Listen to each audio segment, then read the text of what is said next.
അടുത്ത മെയ് മാസത്തോടുകൂടി കേരളത്തിൽ പുതിയ സർക്കാർ നിലവിൽ വരണം. അങ്ങനെ വരുമ്പോൾ ഒരു മാർച്ച് മാസത്തിലൊക്കെ നിയമസഭാ തിരഞ്ഞെടുപ്പ് നടക്കും. കഷ്ടിച്ചൊരു 10 മാസം. ഈ 10 മാസം മാത്രം നിലനിൽക്കെ ഇപ്പോൾ എന്തിനാണ് കോടികൾ ചിലവഴിച്ച് ഒരു ഉപതെരഞ്ഞെടുപ്പ് നിലമ്പൂരിൽ നടക്കുന്നത്? അല്ല, അതിനേക്കാളെല്ലാം ഇവരെ ഇനിയിപ്പോൾ തിരഞ്ഞെടുപ്പ് ഇനിയിപ്പോൾ 6 മാസം വരെ ഉണ്ടെന്നുണ്ടെങ്കിൽ നിയമം അനുസരിച്ച് നടത്താമെന്ന് വെക്കാം. പക്ഷേ ഈ ജൂൺ മാസം തിരഞ്ഞെടുപ്പ് നടത്താൻ വേണ്ടി തിരഞ്ഞെടുത്തത് ശരിയായിട്ടില്ല. കാരണം കേരളത്തിൽ കനത്ത മഴയായിരിക്കും. നമ്മുടെ മൺസൂണാണ്. ആ മൺസൂണിൻ്റെ നടുക്ക് എന്ന് വെച്ച് കഴിഞ്ഞാൽ ഇടവപ്പാതി കഴിഞ്ഞ് കർക്കിടകത്തിലേക്ക് വന്ന് ആ മിഥുനം കർക്കിടകം അടുത്ത 4 മാസം മഴയാണ്. അതിൽ ഇപ്പോൾ ഇടവപ്പാതി വരുന്നു. ഇടവപ്പാതി കഴിയുമ്പോഴേക്കും പിന്നെ ഇടവപ്പാതി പെരുമഴയിൽ എന്ന് ചങ്ങമ്പുഴ പറഞ്ഞിട്ടുണ്ട്. ആ ഇടവപ്പാതി പെരുമഴ തന്നെയാണ് ഇപ്പോൾ പെയ്തുകൊണ്ടിരിക്കുന്നത്. ഇത് കഴിഞ്ഞ് വരുന്നത് എന്താണ്? ഇത് കഴിഞ്ഞ് വരുന്നത് മിഥുനം കർക്കിടകം. ഈ മിഥുനത്തിലും കർക്കിടകത്തിലും കനത്ത മഴയായി തിരിമുറിയാതെ മഴ പെയ്യുന്നൊരു കാലമാണ്. ഈ കാലത്തൊരു തെരഞ്ഞെടുപ്പിന് വേണ്ടി പോവുക എന്ന് പറഞ്ഞു കഴിഞ്ഞാൽ മനുഷ്യർക്കുള്ള പ്രായോഗിക ബുദ്ധിമുട്ടുകൾ വളരെ കൂടുതലാണ്. വിശേഷിച്ചും നിലമ്പൂര്. മാത്രമല്ല, കഴിഞ്ഞ വർഷം മുണ്ടക്കൈ ദുരന്തമൊക്കെ ഉണ്ടാക്കിയ നിലമ്പൂര് പോലുള്ളൊരു പ്രദേശം, അത് മലമ്പ്രദേശമാണ് നിലമ്പൂര്. ആ മലമ്പ്രദേശത്ത് ഈ സമയത്തൊരു തിരഞ്ഞെടുപ്പ് എന്ന് പറഞ്ഞാൽ അതിൻ്റെ സാഹചര്യം ഒട്ടും യോജിച്ചതല്ല. ഇങ്ങനെ ഒന്ന് പ്രഖ്യാപിക്കുന്നതിന് മുൻപ് തെരഞ്ഞെടുപ്പ് കമ്മീഷൻ ഈ കാര്യം അന്വേഷിക്കേണ്ടതായിരുന്നു. പക്ഷേ തെരഞ്ഞെടുപ്പ് കമ്മീഷൻ്റെ ഭാഗത്ത് നിന്ന് നോക്കുമ്പോൾ അവർ സംസ്ഥാന സർക്കാരിനോട് എഴുതി ചോദിക്കും. സ്റ്റേറ്റ് ഇലക്ടറൽ ഓഫീസറുണ്ട്, സ്റ്റേറ്റ് ഇലക്ടറൽ ഓഫീസറോട് ചോദിക്കും. അദ്ദേഹം അപ്പോൾ ഇതൊക്കെ കൃത്യമായി നോക്കിയിട്ട് എല്ലാം റെഡിയാണ് എന്ന് പറഞ്ഞ് കത്ത് കൊടുത്തതിൻ്റെ അടിസ്ഥാനത്തിലാണ് ഇലക്ഷൻ കമ്മീഷൻ ഇത് പ്രഖ്യാപിച്ചേക്കണം. പക്ഷേ സ്റ്റേറ്റ് ഇലക്ടറൽ ഓഫീസർ പറയേണ്ടതാണ് ഞങ്ങൾക്ക് ഈ 3 കാലാവസ്ഥ ശരിയല്ല, ഞങ്ങൾക്ക് നടത്താൻ പറ്റില്ല, അതുകൊണ്ട് ഇത് കഴിഞ്ഞാലേ പറ്റൂ എന്ന് പറയേണ്ടതാണ്. അല്ല, അത് കഴിയുമ്പോൾ പിന്നെ ചിലപ്പോൾ തിരഞ്ഞെടുപ്പ് നടക്കൂല. അല്ല, അത് വേണ്ടെന്ന് ഇപ്പോൾ ഞാൻ ചോദിക്കട്ടെ, ഈ തെരഞ്ഞെടുപ്പ് LDFും UDFും കൂടി കേരളത്തിൻ്റെ മേൽ അടിച്ചേൽപ്പിച്ച ഒന്നാണ്. അതെ, അല്ലാതെ അത് സ്വാഭാവികമായി വന്നു ചേർന്ന ഒന്നല്ല.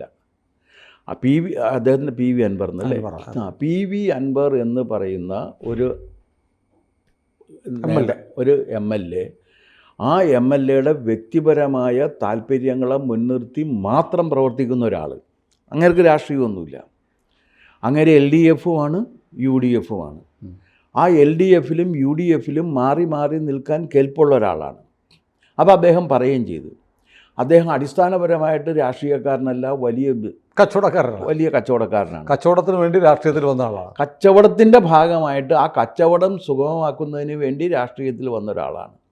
അങ്ങനെ രാഷ്ട്രീയത്തിൽ വന്നിട്ട് അദ്ദേഹം പിന്നെ സ്വർണ്ണ കച്ചവടം കൊണ്ടൊക്കെ നടത്തിയിരുന്ന പറയണ ഖനനം അതും സ്വർണ്ണ കച്ചവടം തന്നെയാണല്ലോ സ്വർണ്ണ ഖനനം എന്ന് പറഞ്ഞാലും. ആ സ്വർണ്ണ കച്ചവടമൊക്കെ അദ്ദേഹം എവിടെ ആഫ്രിക്കൻ രാജ്യങ്ങളിൽ പോയിട്ട് നടത്തിയ ഒരാളാണ്. നമ്മുടെ മുഖ്യമന്ത്രി പിണറായി വിജയൻ്റെ ഏറ്റവും വിശ്വസ്തരിൽ ഒരാളായിരുന്നു അദ്ദേഹം എന്നാണ് അദ്ദേഹം അവകാശപ്പെട്ടിരുന്നത്. സത്യമാണോ എന്ന് നമുക്കറിയില്ല. അദ്ദേഹം പറയുന്നതൊക്കെ അക്ഷരം പ്രതി കേരള സർക്കാർ നടപ്പാക്കി കൊടുക്കുമായിരുന്നു. അല്ല, അത് മാത്രമല്ല, അദ്ദേഹത്തിന് എല്ലാ നിയമങ്ങളും ലംഘിച്ചുകൊണ്ട് അദ്ദേഹം എത്രയോ മാസം സൗത്ത് ആഫ്രിക്കയിലായിരുന്നു. അദ്ദേഹം എവിടെയാണെന്നുള്ള കാര്യം MLAമാർ ചോദിച്ചിട്ട് പോലും ഗവൺമെൻറ് വെളിവാക്കിയില്ല. അത്ര സ്വാധീനമുള്ള ഒരാളാണ്. ഇടയ്ക്ക് വെച്ച് അവർ തമ്മിൽ എന്തോ പറഞ്ഞ് തെറ്റിയിട്ടുണ്ട്. എന്തിൻ്റെയോ പേരിൽ തെറ്റി. 2 പേർക്കും നമ്മൾ കേട്ടതൊന്നുമല്ല കാര്യം. അതൊക്കെ വെറുതെ ആണെന്നുള്ള കാര്യം 2 പേരുടെ മുഖഭാവം കാണുമ്പോഴും നമുക്കറിയാം. ഈ പുറത്ത് പറയുന്ന കാര്യങ്ങളൊന്നുമല്ല, പുറത്ത് പറയാൻ വയ്യാത്ത ഏതോ കാര്യത്തിൻ്റെ പേരിലാണ് പിണറായി വിജയനും അൻവറും കൂടിയുള്ള മൊഹബത്ത് അവസാനിച്ചു പോയത്. ആ മൊഹബത്ത് അവസാനിച്ചതിന് ശേഷം ആണ് അദ്ദേഹം MLA സ്ഥാനം രാജിവെക്കുകയും അദ്ദേഹം അതിനിടെ 2-3 പാർട്ടികളുണ്ടാക്കി. ഇപ്പോഴും എൻ്റെ അറിവ് ശരിയാണെങ്കിൽ അദ്ദേഹം തൃണമൂൽ കോൺഗ്രസ്സിലാണെന്നാണ് തോന്നുന്നത്. ആ തൃണമൂൽ കോൺഗ്രസ്സും വിട്ടു കാണും. ഇങ്ങനെയുള്ള ഒരാളുടെ താല്പര്യങ്ങൾ സംരക്ഷിക്കാൻ വേണ്ടി 2 കൂട്ടരും LDFും UDFും കൂടി ഒരുമിച്ച് ചേർന്ന് മലയാളിക്ക് മേൽ അടിച്ചേൽപ്പിച്ചതാണ് ഈ തെരഞ്ഞെടുപ്പ്. ഇങ്ങനൊരു തെരഞ്ഞെടുപ്പ് എന്തായാലും ശരിയാണ്. ഇലക്ഷൻ കമ്മീഷൻ്റെ നടപടിക്രമം അനുസരിച്ചിട്ട് ഇങ്ങനെ ഇവിടെ ഇത് വന്നിട്ടുണ്ട്. ഈ സമയത്ത് തെരഞ്ഞെടുപ്പ് നടത്താൻ പ്രായോഗികമായിട്ട് പ്രയാസമുണ്ടോ എന്നുള്ള കാര്യം തീർച്ചയായിട്ടും അവരെഴുതി ചോദിച്ചിട്ടുണ്ടാകും. അല്ലേ, 2 മുന്നണിക്കും താല്പര്യമുണ്ട്. കാരണം ഇടതുപക്ഷത്തിന് ഈ സീറ്റ് നേടാൻ കഴിഞ്ഞാൽ വലിയ മൈലേജ് കണ്ടോ, കേരളം ഇടതുപക്ഷത്തിന് അനുകൂലമായി ചിന്തിക്കുന്നു എന്ന് പറഞ്ഞൊരു ക്യാമ്പയിൻ നടത്താം. UDF ആ സീറ്റ് നേടാൻ കഴിഞ്ഞാൽ കേരളത്തിൽ ഇടതുപക്ഷത്തിൻ്റെ ഭരണമണി മുഴങ്ങി എന്ന് പറയാം. അതിനുവേണ്ടി ചെലവഴിക്കുന്ന മനുഷ്യൻ്റെ അധ്വാനം അല്ല, മനുഷ്യൻ്റെ അധ്വാനമില്ലെന്ന് അതിനു വേണ്ടി ഇത്തരത്തിൽ ഒരിക്കലും തെരഞ്ഞെടുപ്പ് നടത്താൻ പറ്റാത്ത സമയം. അതെ, കാരണം നമ്മൾ കേരളത്തിലെ തെരഞ്ഞെടുപ്പിനെ കുറിച്ച് ആലോചിക്കുമ്പോൾ ഒരിക്കലും അല്ല, അതും സാർ ഈ രണ്ടു കൂട്ടർക്കും അറിയാം ഇത് നടക്കില്ല. പക്ഷേ ഇത് നടക്കാതെ മുന്നോട്ട് മാറ്റി വെക്കണം. ഓണം കഴിഞ്ഞ് മതി എന്ന് പറഞ്ഞാൽ പിന്നെ കഷ്ടിച്ച് 6 മാസം ഉണ്ടാകത്തുള്ളൂ. അല്ലെന്ന് നടക്കൂല. ഒരു കാര്യമുള്ളതെന്ന് വെച്ച് കഴിഞ്ഞാൽ തെരഞ്ഞെടുപ്പ് എങ്ങനെ നടത്തണം എന്നുള്ള കാര്യത്തെക്കുറിച്ച് ആലോചിക്കുമ്പോൾ ആദ്യം തന്നെ നമ്മൾ ഒഴിവാക്കുന്നതാണ് മൺസൂൺ മാസം. അതെ, മൺസൂൺ മാസത്തിൽ കേരളത്തിൽ അങ്ങനെ തെരഞ്ഞെടുപ്പുകൾ നടത്താറില്ല. അത് നമുക്ക് പറ്റില്ല എന്ന് പറയും. കാരണം കാലാവസ്ഥ അനുകൂലമല്ല. കാലാവസ്ഥ വളരെ പ്രധാനപ്പെട്ട ഒരു ഘടകമാണ് തെരഞ്ഞെടുപ്പിൻ്റെ നടപടിക്രമങ്ങൾ പൂർത്തിയാക്കാൻ. ഇപ്പോൾ ആ ദിവസങ്ങളിൽ കനത്ത മഴയാണെന്ന് വെക്ക്, ആളുകൾക്ക് പുറത്തിറങ്ങാൻ വയ്യാത്ത അവസ്ഥ വന്നെന്ന് വെക്ക്, എന്തു ചെയ്യും? അല്ല, മറ്റൊന്നുകൂടിയുണ്ട് സാർ. അങ്ങനെ സംഭവിക്കാതിരിക്കട്ടെ. കേരളത്തിലെ മണ്ണിൻ്റെ ഘടന അറിയാം. ഏറ്റവും ദുർബലമായ മണ്ണാണ്, ലാറ്ററൈറ്റ് ആണ്. ഇനി ഒരു വെള്ളപ്പൊക്കം, പ്രളയം, പേമാരി, ഉരുൾപൊട്ടൽ എവിടെയെങ്കിലുമൊക്കെ ഉണ്ടായിക്കൂടാന്നില്ല. അല്ല, അങ്ങനെയല്ല, നമ്മൾ പേടിച്ചാണ് മഴക്കാലത്തിരിക്കുന്നത്. അതെ, മഴക്കാലം നമുക്ക് ഏറ്റവും കൂടുതൽ പേടിയുള്ള മാസമായി മാറിയിട്ടുണ്ട്. കാരണം ഇടവപ്പാതി പെരുമഴയിൽ എന്ന് കേട്ട് ആ ഇടവപ്പാതി ഇങ്ങനെ ഈ വരികയും മിഥുനവും കർക്കിടകവും എല്ലാം മനുഷ്യന് പുറത്തിറങ്ങാൻ വയ്യാത്ത തിരുമുറിയാത്ത മഴ, അതാണല്ലോ അതിൻ്റെ ഒരു വാക്ക്. തിരുമുറിയാത്ത മഴ വരികയും ചെയ്യുന്നൊരു കാലത്ത് ഒരാവശ്യവുമില്ലാത്ത ഒരു തെരഞ്ഞെടുപ്പിലേക്ക് പോയേക്കും. അതെ, നിയമമുണ്ട്. എനിക്ക് അറിയേണ്ട കാര്യം എന്താണെന്ന് വെച്ച് കഴിഞ്ഞാൽ ഈ സമയത്ത് തെരഞ്ഞെടുപ്പിന് കേരളം അനുകൂലമാണ് എന്ന് പറഞ്ഞ് ചീഫ് ഇലക്ട്രൽ ഓഫീസർ ഉണ്ട് കേരളത്തിൽ, ഒരു IAS ഉദ്യോഗസ്ഥനായിരിക്കും. അദ്ദേഹം ഇപ്പോൾ ആരാണെന്ന് എനിക്കറിയില്ല. അദ്ദേഹം തെരഞ്ഞെടുപ്പ് കമ്മീഷന് റിപ്പോർട്ട് കൊടുത്തിട്ടുണ്ടോ? ഇതറിയണം. അദ്ദേഹം തെരഞ്ഞെടുപ്പ് കമ്മീഷന് റിപ്പോർട്ട് കൊടുത്തിട്ടുണ്ടോ?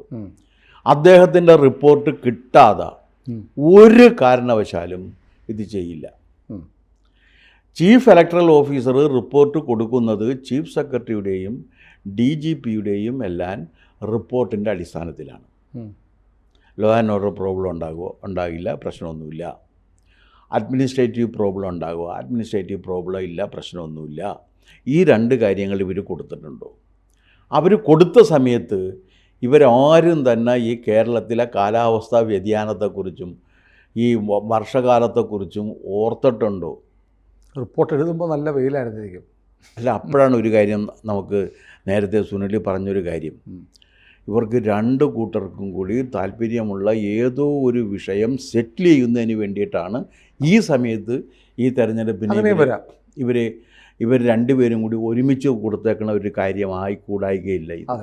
കാരണം എന്ന് വെച്ചാൽ അത് എങ്ങനെയാണെന്ന് ഈ എല്ലാ ദീർഘകാലം തെരഞ്ഞെടുപ്പിൽ ഈ തെരഞ്ഞെടുപ്പ് പ്രവർത്തനങ്ങളിൽ നടത്തിയിട്ടുള്ള 6 കൊല്ലക്കാലത്തോളം ചീഫ് ഇലക്ട്രൽ ഓഫീസറായിരുന്ന ഒരാൾ ഉദ്യോഗസ്ഥനുണ്ടായിരുന്നു കേരളത്തിൽ.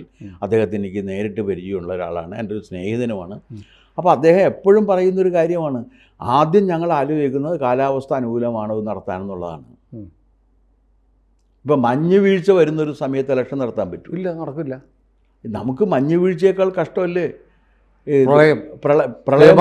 പേമാരിയും പ്രളയവും വരുന്ന സന്ദർഭം. ആ ദിവസങ്ങളിൽ മഴ ഉണ്ടാകില്ല എന്നും പേമാരി ഉണ്ടാകില്ല എന്നും ഉറപ്പ് കൊടുക്കാൻ ഇവർക്ക് കഴിയുമോ? എങ്ങനെ ഇവർക്ക് സാധ്യമാണോ? ഇല്ല. ആ 4-5 ദിവസം കണ്ടിന്യൂസ് ആയിട്ട് മഴ പെയ്യണമെന്ന് നോക്ക്, ഇവരെങ്ങനെ തിരഞ്ഞെടുപ്പ് നടത്തും? അപ്പോൾ തിരഞ്ഞെടുപ്പ് ഈ ഇതിൽ നിന്ന് മാറ്റിവെച്ചാൽ പോരെ? അതെ, ഓണക്കാലത്ത് നടത്താമല്ലോ. ഏതായാലും ദുരൂഹതയുണ്ട്. എന്തിന് ഇപ്പോൾ? അല്ല, എന്തിന് ഇപ്പോൾ എന്നുള്ള കാര്യത്തിൽ ദുരൂഹതയുണ്ട്. ആ തീരുമാനം എടുത്തതിൻ്റെ പിന്നിൽ സ്റ്റേറ്റിലെ ചീഫ് ഇലക്ട്രൽ ഓഫീസറിൻ്റെ റിപ്പോർട്ടുണ്ടാകും. ആ റിപ്പോർട്ട് കൊടുത്തിട്ടുണ്ടെങ്കിൽ ചീഫ് ഇലക്ട്രൽ ഓഫീസർ ഗവൺമെൻറ്റിനോട് കൺസൾട്ട് ചെയ്യാതെ റിപ്പോർട്ട് കൊടുക്കില്ല. ഏതായാലും നമുക്ക് അത്തരം വിവരങ്ങൾ വൈകാതെ പുറത്തു വരുമെന്ന് കരുതുക. ഓക്കെ. കൂടുതൽ വാർത്തകളും വിശേഷങ്ങളും നിങ്ങളിലേക്ക് എത്താൻ ABC മലയാളം സബ്സ്ക്രൈബ് ചെയ്യുക, ബെൽ ബട്ടണും അമർത്തുക.